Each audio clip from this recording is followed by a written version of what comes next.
et ils ont surgi depuis l'autre bout de la passerelle avec un seul cri d'alarme. L'épidémie reprend. En ce premier jour du Fonds mondial contre le sida, la tuberculose et le paludisme à Lyon s'est muni d'un ballon gonflable à la forme de pilules de médicaments que cette organisation de lutte contre le sida a voulu interpeller le président Emmanuel Macron. Et c'est en faisant les morts qu'ils ont souhaité rappeler que des millions de vies dépendent des contributions financières des États à ce fonds. Mais la rencontre avec le chef de l'État hier a échaudé quelque peu ces organisations. L'objectif est d'atteindre 14 milliards de dollars de contributions. La crainte de ces militants que le compte n'y soit pas. Il nous manquerait à peu près 500 millions de dollars pour les 3 années à venir pour mettre fin aux épidémies. Ça représente 350 000 morts à venir et plus de 5 millions de contaminations. Donc on enjoint le président de la République de faire quelque chose. On n'est pas ici en France et accueillir la conférence pour faire de la figuration.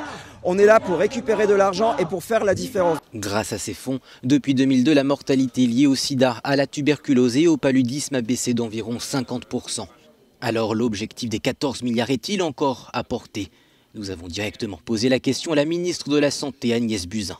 Écoutez, notre objectif, c'est évidemment de reconstituer plus que la précédente conférence en 2016. Nous avions fixé un objectif ambitieux de 14 milliards de dollars. C'est un défi car beaucoup de pays ne voient plus cette épidémie comme un danger majeur. La France est le deuxième pays contributeur depuis 2002 avec 4,6 milliards de dollars. Donc la France sera au rendez-vous de cette 6e conférence de reconstitution. De leur côté, les associations et patients attendent que la France montre l'exemple, alors qu'aux Nations Unies, Emmanuel Macron déclarait que les raisons financières ne pouvaient plus expliquer le manque d'accès au traitement.